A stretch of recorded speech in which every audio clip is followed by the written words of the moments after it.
Gloria a Dios. Usted tiene esta noche un pastor alemán enfrente, que muerde, que ladra, pero que cuida también, amén. Mira al que tienes al lado y dile: Dios es fiel. Qué linda canción de la fidelidad del Señor, amén. Pueden tomar asiento. Es un gran placer estar aquí en Cúcuta. Esta es la última reunión. Mañana ya 9 de la mañana parto de nuevo a Lima para encontrarme con mi familia, con mi iglesia. Hace 25 años que Dios me está permitiendo de trabajar acá en Latinoamérica, de fundar iglesias en 5 países diferentes y casas para niños de la calle. Así que para mí es un gran placer poder estar aquí. Conocí al pastor Satirio a través de un gran amigo que teníamos en común, que hoy está cantando todo el día ahí arriba en el cielo, Carlos Jiménez. Pero el apóstol Carlos Jiménez llevó al pastor Satirio a Alemania y nos hicimos amigos ahí. Él ministró en nuestra iglesia y fue de enorme bendición. Entonces, cuando él me dijo: vente para Cúcuta por una semana, yo dije: con mucho gusto voy a estar aquí. Es un placer poder estar con ustedes. Esta noche quiero hablar de algo que a lo mejor en un primer momento tú te vas a asustar un poquito, pero quiero hablarte de una historia de amor muy especial. Es algo que está recorriendo el mundo entero, por todas partes, en todos los países, en todos los continentes. Dios está comenzando a hablar a su iglesia sobre un amor muy especial que Él tiene y que todavía no tiene lugar en nuestra vida de iglesia, en nuestra mente como cristiano, que Dios quisiera que tenga. Y eso tiene que ver con una historia muy larga que vamos a ver un poquito de eso hoy. Pero yo he visto donde nosotros hemos abrazado y hemos entendido el amor que Dios tiene para su pueblo, para el pueblo de Israel, para el pueblo judío. Nuestras vidas cambian, nuestras ciudades cambian y nuestras naciones cambian. Yo no estoy hablando de judaizar o algo por el estilo, por si acaso alguien se asusta. Usted no tiene que ser judío, pero creo que usted tiene que entender, como nosotros tenemos que entender, el amor especial que Dios tiene para ese pueblo. Y me parece que es típico del Señor que yo, como alemán, que mi nación, mi familia, mis abuelos, mis bisabuelos fueron responsables de la muerte de 6 millones de judíos, me está pidiendo que hablara sobre su amor especial que tiene para el pueblo de Israel. Yo creo que esa es la manera que Dios hace para usar los responsables de la muerte de muchos de ellos para explicar el amor grande que Él tiene. Vamos a ver juntos un texto que está en Génesis 12, versículo 1 al 3. Génesis 12, versículo 1 al 3. Jehová había dicho a Abraham: vete de tu tierra y de tu parentela y de la casa de tu padre a la tierra que yo te mostraré. Y haré de ti una nación grande y te bendeciré y agrandeceré tu nombre y serás bendición. Y bendeciré a los que te bendijeran y a los que te maldijeren maldeciré, y serán benditos en ti todas las familias de la tierra. Qué texto tremendo, amén.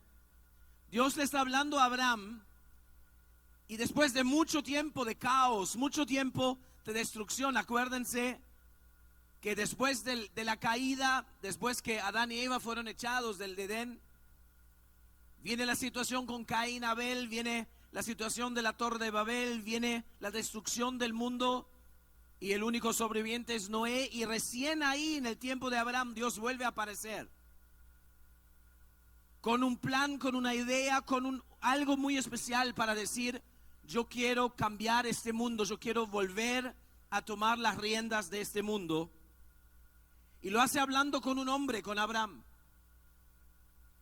En esta mañana yo le dije a los hermanos que en la Biblia hay dos clases de promesas. Hay promesas condicionales y hay promesas incondicionales. Por ejemplo, si el Señor te dice, yo estaré contigo todos los días de tu vida, esa es una promesa incondicional. En realidad no depende de lo que tú hagas, Dios siempre va a estar ahí, esperando, aunque tú estés mal, esperando que tú extiendas tu mano y le pides ayuda. Esa es una promesa que Dios nos da. Es una promesa sin condiciones. Pero la promesa que le hace a Abraham es una promesa con condiciones. Abraham le dice, vete de tu tierra y tu parentela y te llevaré a un país y de la casa de tu padre a una tierra que yo te mostraré. Les hago una pregunta, ¿qué hizo Abraham? Se fue, ¿verdad? Dejó su tierra, dejó su parentela, bueno, con un poquito de espera porque llevó a su papá y tuvo que esperar hasta que el papá se muera para poder seguir. Pero Abraham cumplió con la promesa. Y por eso Dios hoy está comprometido a cumplir su parte de la promesa. Y la parte de la promesa de Dios está diciendo, yo te daré una tierra. Nosotros sabemos que esa tierra se llama Israel. Incluso es mucho más grande de lo que hoy es el país Israel. Pero Dios le dijo a Abraham, yo te daré esa tierra. La segunda cosa que le dijo, haré de ti una nación grande, el pueblo judío. Y la tercera promesa que le da es que le dice, serás de bendición para todas las familias de la tierra. Esa promesa está vigente hasta el día de hoy. No entendemos por qué Dios eligió a Abraham. No entendemos por qué Dios eligió al pueblo judío. Incluso él mismo lo explica de una manera extraña en Deuteronomio 7, donde dice, no te he elegido porque eres la más numerosa, sino porque eres la más pequeña. Dice, más sencillamente fui yo el Señor que te elegí. Y esa elección ha sido complicado por los siglos desde que Dios tomó esa elección. Porque a muchos de nosotros no nos gusta cuando Dios elige a otro, ¿verdad? No nos gusta cuando Dios le da a uno más que te da a ti. Yo conté hoy en la mañana también que yo soy 5 años mayor que mi hermana. Y los primeros años de nuestra vida fueron muy difíciles. Porque más o menos a la edad de 7 años míos, mi papá ya no me dejó subir a su regazo, pero mi hermana sí. Y yo le tenía una envidia, le tenía una rabia, que le hice algunas cosas que mejor no los cuento aquí. Pero cuando me encuentro con el Señor tuve que arrepentirme, le tuve que escribir una carta de amor y hoy estamos bien. Pero usted conoce esa situación, que aparentemente a alguien se le da más que a usted. ¿Usted conoce esa situación? ¿Y cómo se siente usted cuando eso pasa? ¿Está feliz, verdad? ¿O está como que, no sé? Esa elección de Dios ha sido un problema siempre. Y ha sido un problema desde el principio. Y esa envidia, esos celos, vuelven a aparecer más tarde otra vez. Pero estamos hablando de una relación de amor muy especial entre Dios y su pueblo, el pueblo de Israel. ¿Sabe cómo Dios llama a su pueblo? ¿Cómo llama a Israel? Lo llama mi amado. Lo llama mi primogénito. Israel es mi primer hijo varón. Cuando veo a algunos de los padres acá, cuando digo mi primer hijo varón, su cara se pone feliz porque se acuerda del suyo, y eso ha sido una cosa tremenda. Dios lo llama a Israel mi siervo que me traerá gloria.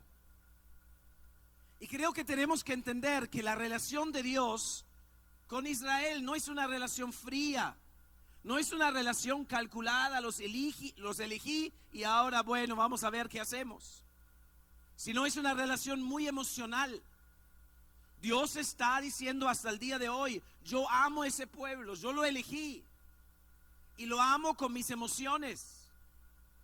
Son mis amados, son mis primogénitos, son mis siervos. Si usted quiere, puede verlo en Ezequiel 16, versículo 9 en adelante. Dice, donde Dios describe cómo la encontró a Israel todo sucia, y la bañaba y la vestía y la perfumaba y le hablaba como se le habla a una novia, una mujer hermosa. Realmente tenemos que entender que Dios ama a Israel con toda su pasión. Eso no significa que no nos ame a nosotros como iglesia, pero la elección de Dios a través de Abraham sigue firme, y ese amor es un amor de pasión de Él. Vamos a regresar al texto en Génesis para entender algo más. En el versículo 3 dice, y bendeciré a los que te bendicen, y a los que te maldijeren, maldeciré. Así dice en la Reina Valera, ¿verdad? Ahí lo tenemos también en las pantallas. Pero es importante de ver esto con detenimiento, porque el español no expresa exactamente lo que dice ahí. La palabra en hebreo para bendecir es baraj. Diga conmigo baraj. Y el texto en hebreo dice exactamente eso. Dice, el que te bendice baraj a ti, yo lo bendeciré, dice el Señor. Amén. Y se usa la misma palabra baraj. Pero el tema es diferente en la segunda parte del texto, donde se habla de maldición. Porque maldición en el hebreo tiene dos formas. Está la forma arar. Diga conmigo arar, que significa maldecir. Y para Dios eso significa estar en el desierto, estar lejos de Él, estar con sed, con hambre, con destrucción, donde nada funciona. Eso es arar. Pero hay otra palabra para maldición, y esa se usa cuando Dios se refiere al trato que nosotros tengamos con Israel. Y esa palabra se llama kalal. Diga conmigo, kalal. ¿Saben qué significa kalal?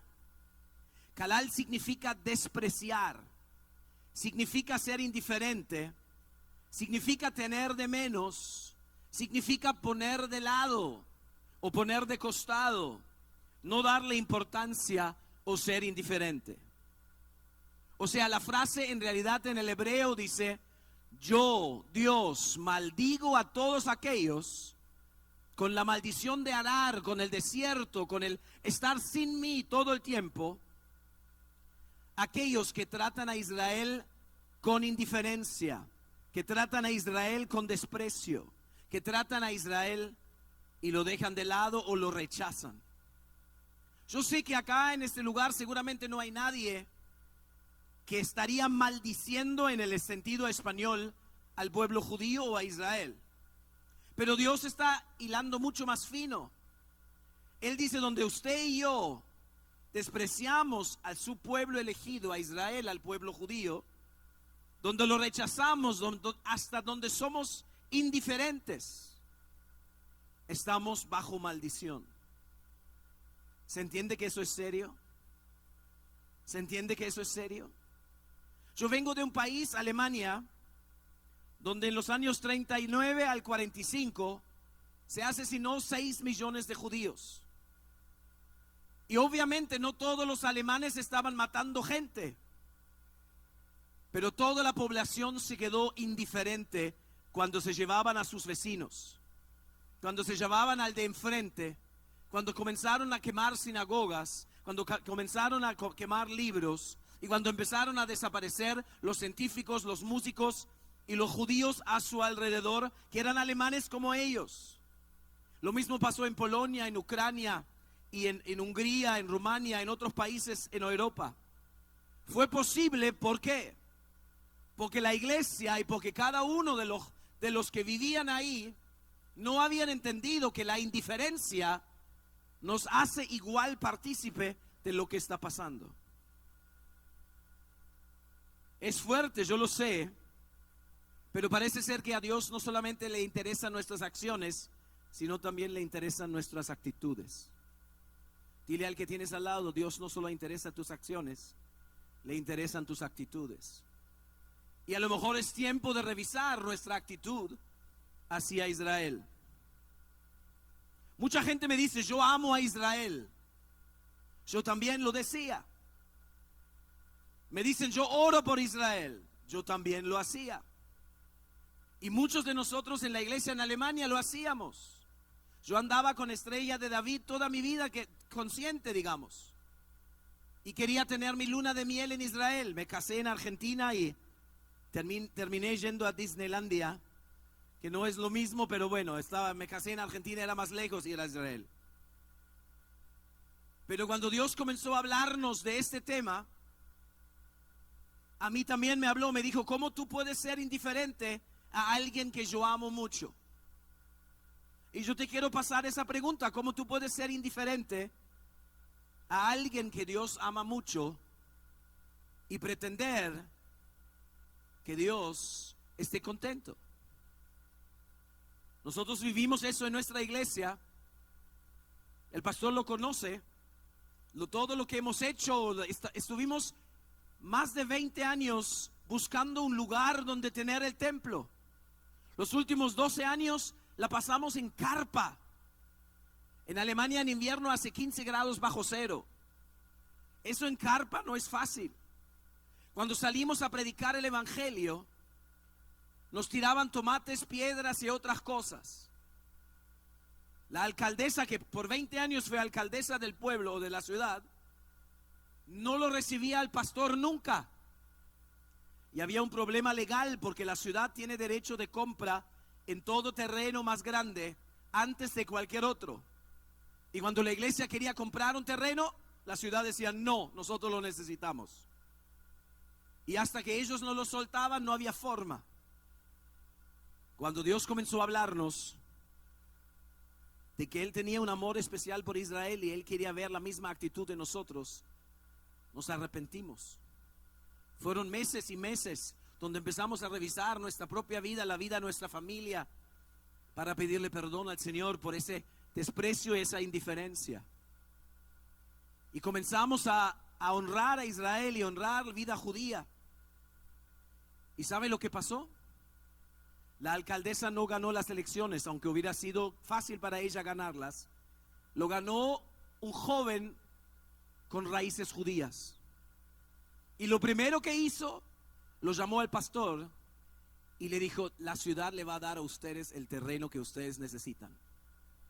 Y nos dieron un terreno hermoso, el pastor lo ha visto, donde se edificó el templo más lindo de Alemania, que la ciudad siempre lo quiere prestar para hacer conciertos ahí.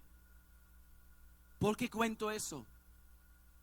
Porque en el día de hoy se está hablando de primicias, porque el próximo domingo ustedes quieren levantar ofrendas de primicias. Esa es una promesa que Dios le dio al pueblo de Israel. Es una promesa que Dios ha dado a Israel y que nosotros las hemos hecho para nosotros. Y eso es correcto y eso es bíblico. Pero ¿qué pasaría si aparte de eso en nosotros haya un amor hacia su pueblo? La bendición aún sería mucho más grande. Yo tengo 5 bendiciones, tengo un PowerPoint para eso, 5 bendiciones que las primicias tienen para ti. A ver si los de los medios me pueden ayudar. Okay. La primer bendición de las primicias, donde tú eres fiel y donde tú te metes con Dios a darle lo primero, es protección. Miren lo que dice ahí: traerás lo mejor de las primicias de tu tierra a la casa del Señor tu Dios. Y que dice abajo: yo enviaré un ángel delante de ti para que te guarde en el camino y te traiga al lugar que yo he preparado. Cuando tú andas en pacto con Dios con tus primicias, hay un ángel a tu lado que te cuida. Hay un ángel a tu lado que te cuida. Yo me acuerdo de la historia de una hermana en la iglesia mayor. Ella tenía una tienda pequeña en la entrada de la ciudad. Y ella estaba sola en la tienda. Ellos vendían así cosas de manualidades. Y entró un ladrón con un cuchillo en la mano y le dijo: dame todo lo que tienes. Y ella empezó a gritar, Jesús, Jesús. Y el hombre tiró el cuchillo y se fue. Y la policía lo agarró y le preguntó, pero ¿por qué usted se fue? Es solo una abuelita. ¿Usted tenía miedo a la abuelita? Él dijo, no, pero detrás de ella había un gigante. Ese es el ángel de Jehová que te cuida. Si tú eres fiel con tus primicias.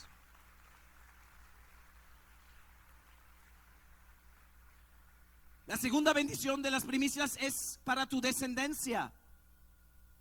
Dice que de las primicias de su masa elevarán una torta como ofrenda, como la ofrenda de la era, así la elevarán. De las primicias de su masa darán al Señor una ofrenda por sus generaciones. Si usted quiere ver bendecido a sus hijos, a sus nietos y a las generaciones que vienen, el instrumento que Dios nos da son las primicias. Y usted tiene la gran oportunidad de aprovechar el próximo domingo de hacerlo. La tercera bendición que está en las primicias es la abundancia. La tercera es la abundancia. Es largo el texto, pero dice, tan pronto como se divulgó la orden, los israelitas proveyeron en abundancia las primicias. Yo lo he visto en mi iglesia en Lima, nosotros somos también igual que ustedes con las primicias. Y nuestra gente ha entendido que con las primicias ellos están consiguiendo protección, están consiguiendo bendición para su descendencia y están consiguiendo que Dios los llene de abundancia. La cuarta bendición es una bendición económica milagrosa. Honra al Señor con tus bienes y con las primicias de todos tus frutos, entonces tus graneros se llenarán con abundancia y tus lagares rebosarán de vino nuevo.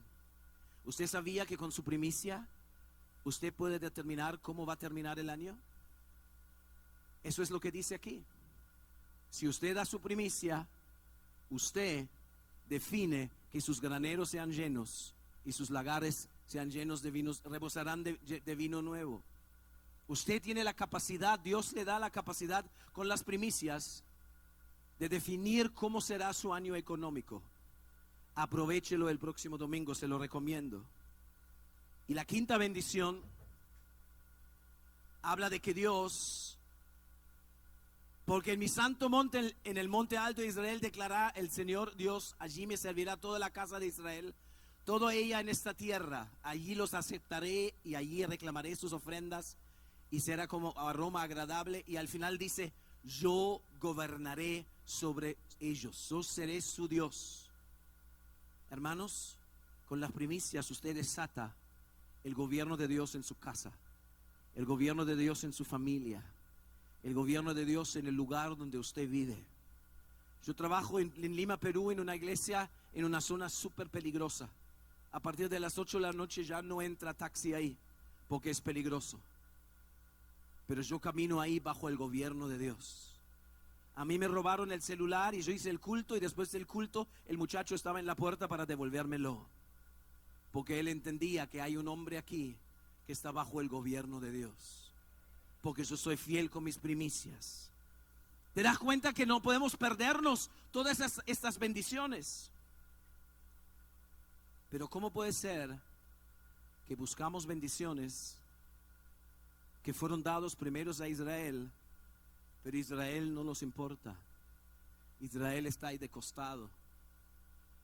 Hacia Israel somos indiferentes. El problema no es solamente aquí en Cúcuta o en donde sea. El problema del antisemitismo, el problema de la indiferencia hacia el pueblo judío tiene sus raíces muchos años atrás. ¿Se acuerdan? La primera iglesia era una iglesia judía. Pablo y Pedro, Juan y Andrés, todos eran judíos. Y la iglesia fue liderada por judíos. Pero era una iglesia que tenía autoridad. Yo le dije hoy en la mañana al pastor Satirio, todavía estoy esperando el momento que en la iglesia que alguien venga a mentirme descaradamente a la cara se caiga muerto, como pasó ahí en la primera iglesia. Porque no, eso sucedió en la primera iglesia, ¿verdad? ¿Se acuerdan de Ananías y Zafira? Esa primera iglesia tenía tanta autoridad que de los 120 creció a 3,000 en un día. Y el día siguiente 5,000. Y la Biblia dice que fueron agregados todos los días personas. Y un poquito más adelante, en Hechos de los Apóstoles, a los apóstoles los llamaban aquellos que pusieron el mundo patas para arriba, en una traducción bien suave, digamos. Pero la iglesia logró impactar no solamente algunas personas, sino todas regiones y ciudades. En Éfeso empezaron a desaparecer los casinos, empezaron a desaparecer los prostíbulos. Toda la ciudad empezó a cambiar con la influencia de la iglesia. Pero la iglesia era una iglesia plenamente judía. Era gente que conocía a través de la fe judía a su Señor. Pero en el año 120 ya no habían judíos en el liderazgo de la iglesia. Los apóstoles habían muerto todos de mártires y se le instaló lo que se llama hoy los padres de la iglesia. Y ellos no eran judíos, muchos de ellos, sino tenían un pensamiento diferente, tenían un pensamiento griego. No por ser griego, sino por la forma de pensar. Y eso llevó a un cambio drástico en la doctrina, en la manera de tratar al pueblo judío y a las raíces judíos de la iglesia. Hasta el culto cambió. La primera iglesia se reunía en las casas y en la sinagoga. Y en el año 300 el emperador Constantino instaló el culto como lo conocemos hoy. Uno adelante, el resto escuchando. Jesús lo hacía diferente. La primera iglesia lo hacía diferente. Y no estoy diciendo que está mal, pero lo que estoy diciendo es que algo cambió en nosotros. Y algo cambió en la historia de la iglesia. Porque en un momento estos padres de la iglesia comenzaron a hablar y decir que los judíos mataron a Cristo. La Biblia está muy clara, fueron los romanos y los judíos juntos. Y si vamos más allá, no fueron ni los romanos ni los judíos, fuimos usted y yo que matamos a Jesús, ¿verdad? Por nuestros pecados, por eso fue a la cruz. Pero se enseñaba desde los púlpitos que los judíos eran, se llama deicidos. Eran gente que mató a Dios. Y desde el púlpito se empezó a enseñar que los judíos eran malditos y se merecen todo lo que sufren. Se empezó a enseñar sobre una teología de reemplazo que dice que la iglesia hoy es la verdadera Israel y Israel ha sido rechazado. Pero la realidad es que Pablo mismo lo dice. Si uno lee la palabra, dice ahí, Pablo lo dice, no fueron rechazados. Su negación a Jesús nos abrió una puerta a nosotros. Pero llegará el día donde ellos reconocerán a Jesús como su Mesías también. Pero Dios nunca ha dejado de amarlos. Por ejemplo, uno de esos padres de la iglesia, más o menos en el año 400, se llamaba Crisóstomo. Lo llamaban el hombre de la boca de oro porque hablaba tan bien. Miren lo que él dijo en el púlpito. ¿Cómo los cristianos podemos tener, aunque sea algún contacto con los judíos? Son lo peor, impuro, avaro, envidiosos, delincuentes, asesinos, incurables, poseídos por el diablo. Se comportan como chanchos porque matan a sus hijos y los dedican al diablo. Palabras de alguien que hasta el día de hoy es siendo honrado como uno de los padres de la iglesia. También el gran reformador Lutero no estaba sin estar afectado por esas ideas y ese veneno. Lutero, que tradujo la Biblia, hizo posible que usted y yo entendiéramos que existe gracia. Él escribió un libro que se llama Los judíos y sus mentiras en el año 1500 algo, que 400 años después Adolfo Hitler lo usó para hacer lo que se llama hoy el Holocausto. Porque Lutero ahí escribe: queman las sinagogas, maten a sus hijos, destruyan a las familias y quémenlos para que dejen de existir en la tierra. Martín Lutero, padre de la iglesia. Ahora usted a lo mejor entiende por qué en usted también hay cierta indiferencia hacia el pueblo judío, acerca de Israel. Porque viene en nuestros genes, viene detrás de todo lo que, de donde venimos todos, no importa de qué denominación y a qué iglesia pertenecemos. Y eso llevó a una realidad horrible. Y preparamos un pequeño video animado donde usted puede ver algo que a mí me tiene asustado. Usted puede ver del año 0 hasta el año 2018 cómo se extiende el evangelio, y con la extensión del evangelio se extendía el antisemitismo y el asesinato al pueblo judío. Voy a pedir a la gente de medios que lo pasen, por favor.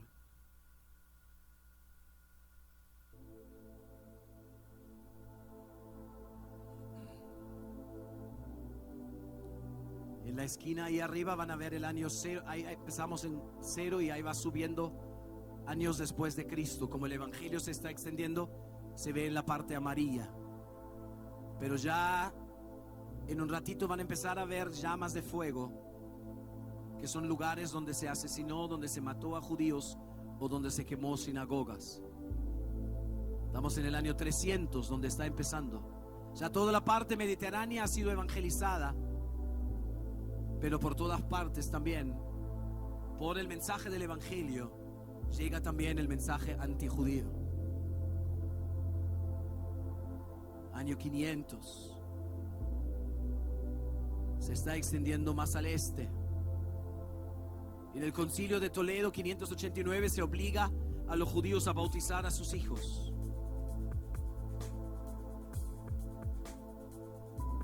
Estamos llegando de a poquito al año 1000, donde comienzan las cruzadas, que para liberar a Jerusalén de los musulmanes se mataba a judíos donde se encontraba,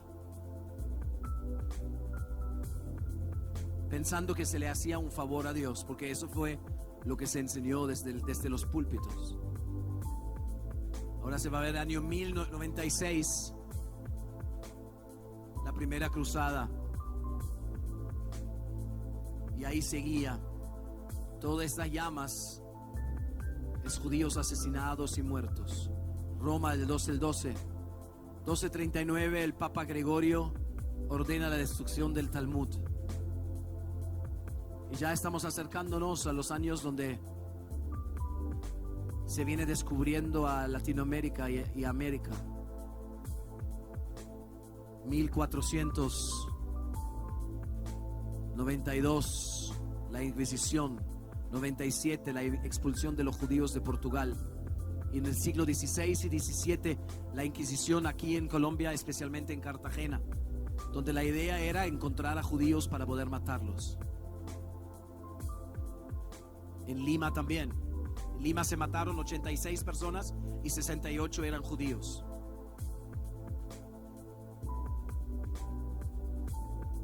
Pero como se ve, el evangelio se extendía, pero siempre aparecían al mismo tiempo antisemitismo. En Colombia, el 9 de abril del 48, se rompió tiendas en Bogotá de judíos.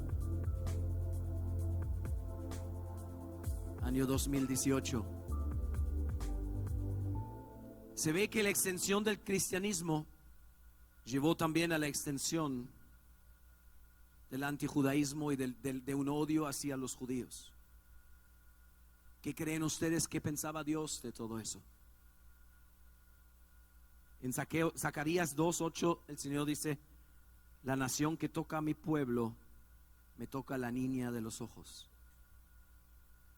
La nación que toca a mi pueblo, toca a la niña de mis ojos. Nosotros en Alemania hemos vivido lo que pasa cuando tocamos la niña de los ojos. Pero yo creo que Dios está diciéndonos como cristianos: es tiempo que ustedes entiendan cuánto yo amo a mi pueblo. Es tiempo que ustedes entiendan y revisan su actitud hacia el pueblo judío y hacia Israel. A lo mejor es necesaria revisar nuestra historia familiar. Muchos de nosotros en Alemania hemos descubierto cosas horribles de nuestros padres, de nuestros abuelos. Yo cuando fui al colegio me hablaban de la Segunda Guerra Mundial, me hablaban de los nazis. y sonaba como que eran gente que habían caído, no sé, de la luna o de donde sea. Pero cuando Dios comenzó a hablarnos más, se abrió como una puerta en el cielo y nuestros padres comenzaron a hablar. Yo me enteré ahí que mi abuelo, que era un buen bautista y era un hombre diácono de la iglesia que atendía en la puerta a la gente que venía, un hombre muy tranquilo, un hombre muy, muy lindo, agradable en el trato, durante la guerra había sido un asesino en masas. Me enteré que mi mamá creció en una finca que no era de ella, sino que era probablemente de una familia judía que los nazis habían sacado para dárselo a ellos. Y pasaba nada, nadie decía nada. Yo creo que también tenemos que arrancar ese veneno que viene en nuestra historia de la iglesia, que nos hace indiferentes y nos hace pasivos en cuanto al pueblo que Dios ama. Hace un mes atrás estuvimos juntos con nuestra iglesia y miles de personas en Jerusalén. Se hizo una conferencia con más de 2,000 personas y de más de 50 naciones representadas. Hicimos una declaración. Primero nos humillamos pidiendo perdón por la indiferencia, por la pasividad y por el antisemitismo en nuestros corazones. Y hicimos una declaración juntos, diciendo: Israel es el primogénito de Dios y es amado por Dios. Declaramos que honramos y respetamos a la elección de Dios y bendecimos al pueblo judío. Declaramos que la vida judía es una bendición para nuestra nación. Declaramos que por Sión no nos mantendremos en silencio e indiferentes. Declaramos, levantamos nuestras voces en contra del antisemitismo y del odio hacia los judíos. Declaramos que estamos al lado de Israel en amistad. Declaramos que honramos al Dios de Abraham, de Isaac y de Jacob. Y declaramos que el Señor es el Rey y está sentado en su trono en Jerusalén. Todos nosotros le debemos mucho al pueblo judío. Nuestro Salvador fue judío. La palabra viene de ellos. La manera de vivir en muchas partes viene de ellos. Y Dios sigue diciendo: yo los amo. Son mis amados. Son mis primogénitos. Son los que me sirven y que me traerán gloria.